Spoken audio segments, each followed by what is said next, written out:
Hola, ¿qué tal? Me da gusto saludarte. En el anterior video te platiqué de un método físico de transformación genética de plantas. Hoy vamos a ver otro método físico, transformación o transfección de protoplastos. Recordar que un protoplasto es una célula vegetal sin pared celular.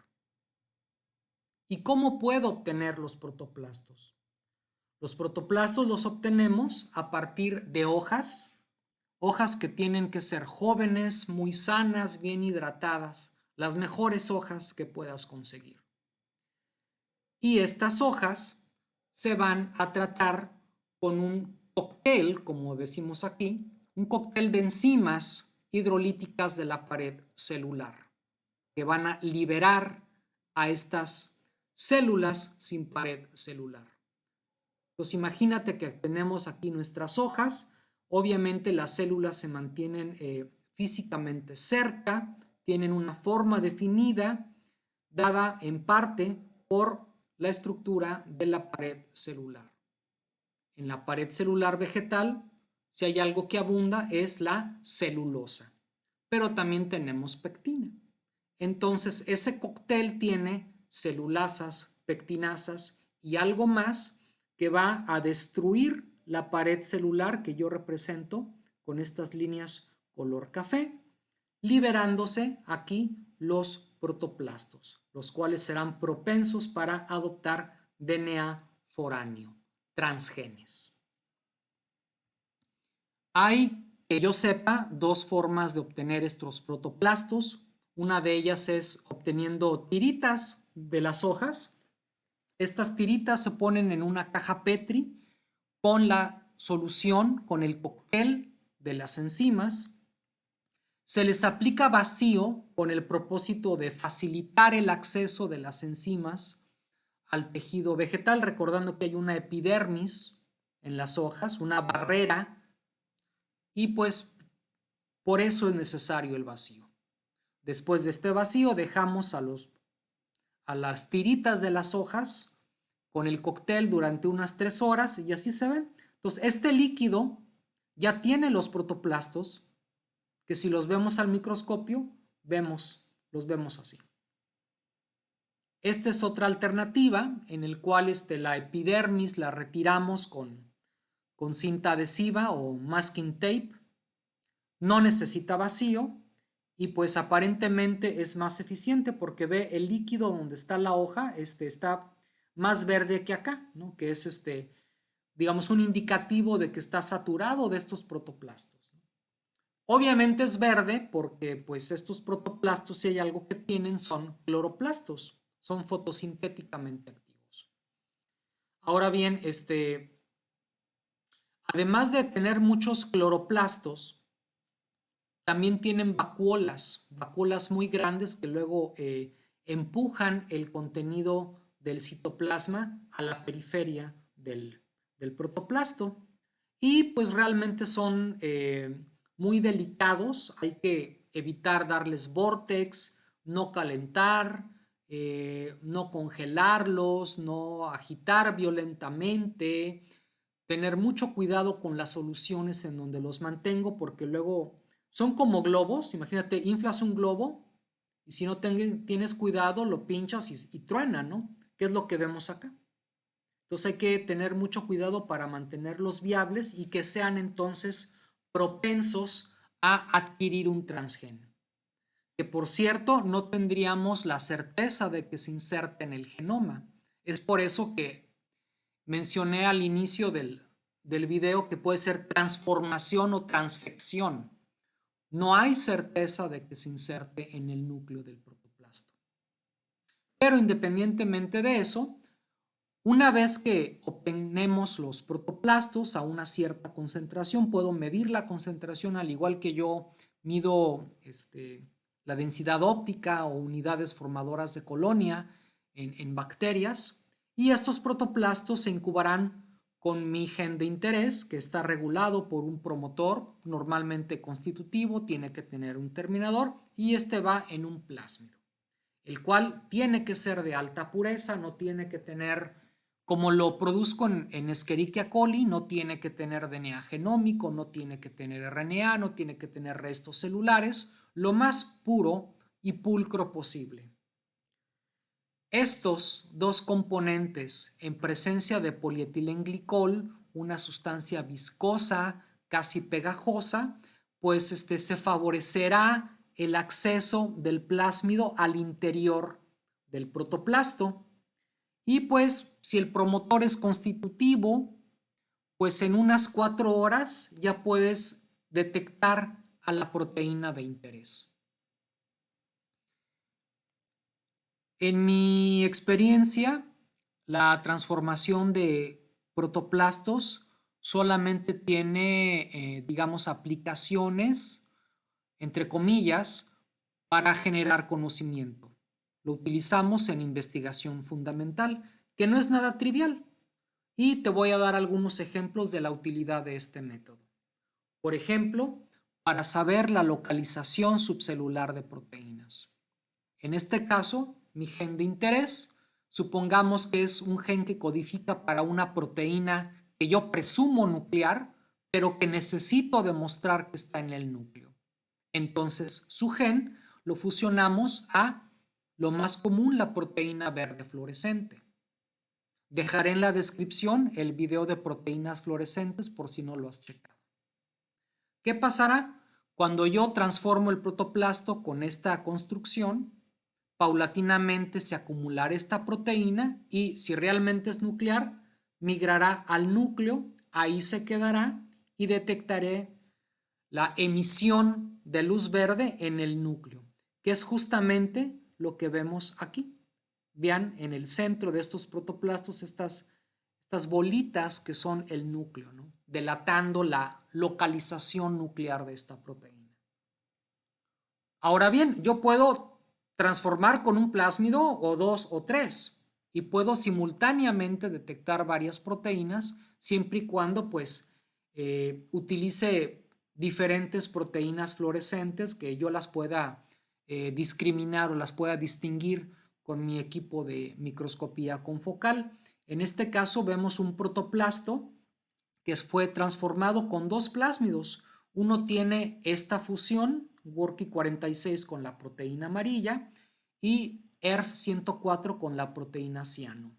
Y vemos la señal amarilla y ciano en el núcleo del protoplasto, simultáneamente. O sea, transformo el protoplasto con ambos y bueno, luego tengo que cambiar la longitud de onda de excitación para poder detectar a cada uno por separado, pero ahí lo estoy haciendo.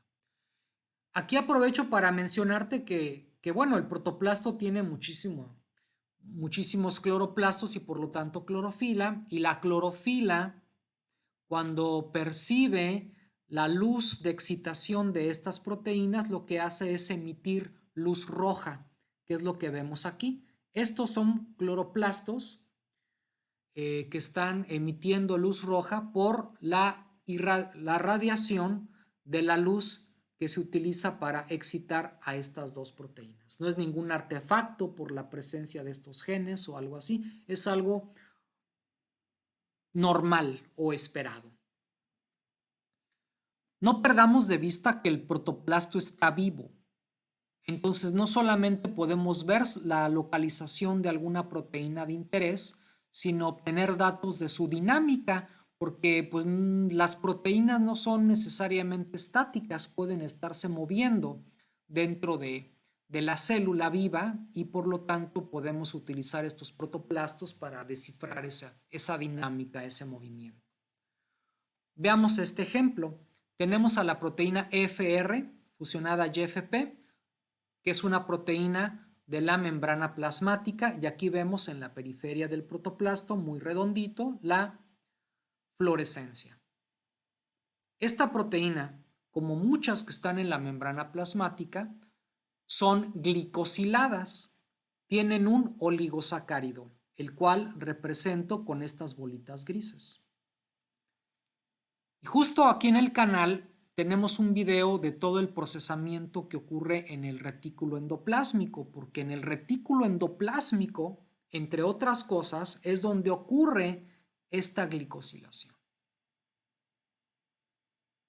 Por otro lado, tenemos una droga o un compuesto químico que llamamos tunicamicina.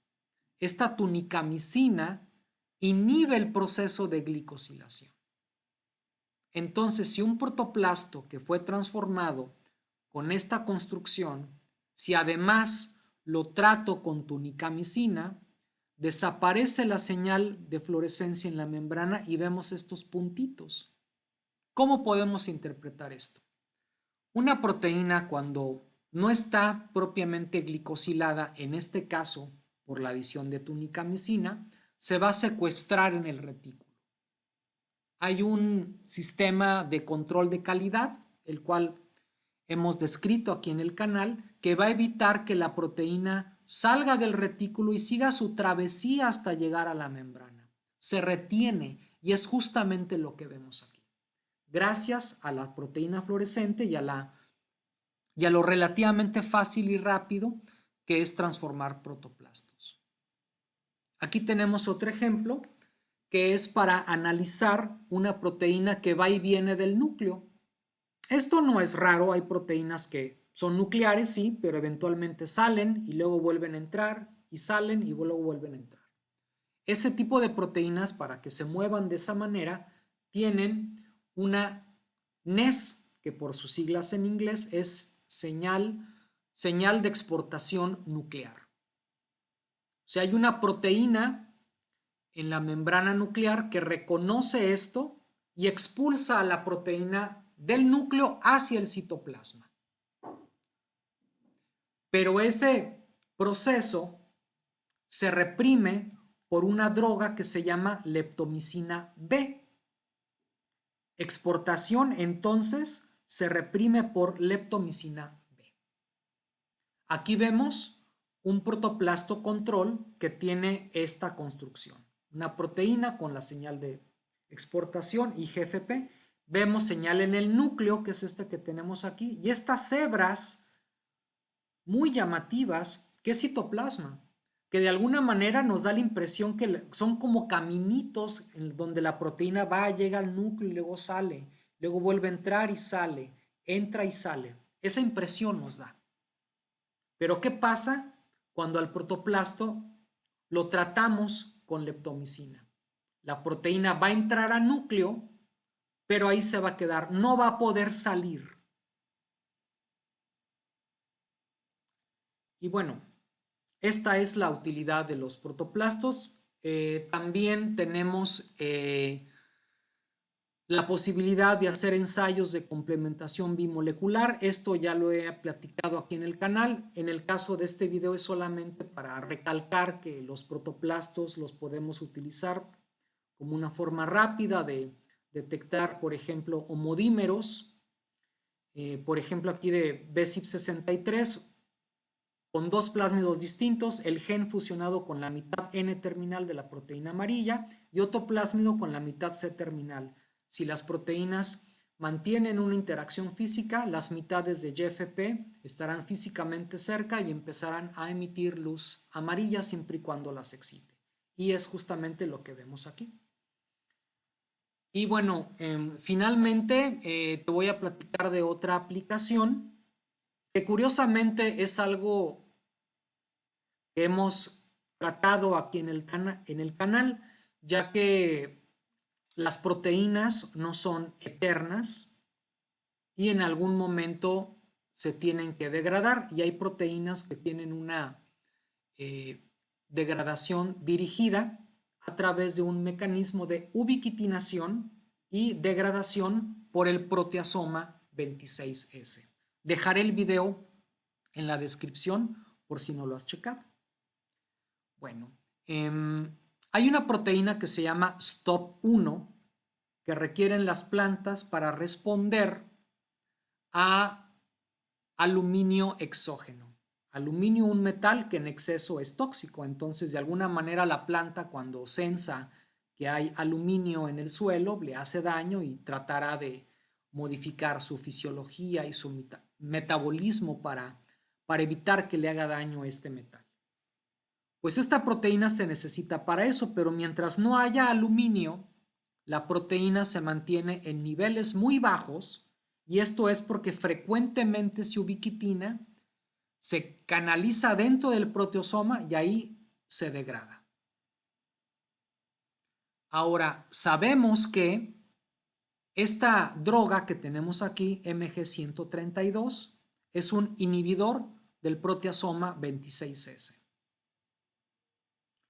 Además de confirmar esto, los protoplastos también sirvieron en este artículo para confirmar que el aluminio reprime la ubiquitinación y posterior degradación de la proteína. Y para eso se utilizaron protoplastos transformados con esta construcción, la proteína STOP1, guiada por su propio promotor, fusionado a una etiqueta de hemaglutinina. ¿Qué es esto de la etiqueta? Es una secuencia, bueno, en aminoácidos creo que son como 8, o sea, es una secuencia realmente pequeña, el cual no existe en plantas y para la cual yo puedo detectarla utilizando anticuerpos comercialmente disponibles. Entonces, esta proteína fusión la obtengo en los protoplastos transformados y estos protoplastos yo los puedo tratar a posteriori con esta droga que inhibe el proteasoma o con aluminio o con las dos. Y aquí vemos el resultado. Este es un Western blot, una inmunodetección de esta fusión. Esa técnica la hemos platicado aquí en el canal también y vemos cómo la señal de la proteína es muy tenue, muy bajita, pero la adición de esta droga que reprime el proteosoma incrementa la señal de mi proteína fusión. ¿Cuál es la conclusión? MG132 reprime o promueve la estabilización de la proteína STOP1. Pero también en aluminio, veamos aquí en este otro panel cómo la presencia de aluminio incrementa la acumulación de la proteína. Incluso hay un efecto aditivo porque la adición tanto de aluminio como de esta droga pues incrementa notablemente la acumulación de mi proteína. Y pues todo este tipo de cosas son las que podemos descubrir al transformar protoplastos. Es, insisto, pues investigación fundamental, ciencia básica, pero aprender cosas nuevas nunca estará de más. Agradezco tu atención y nos vemos pronto.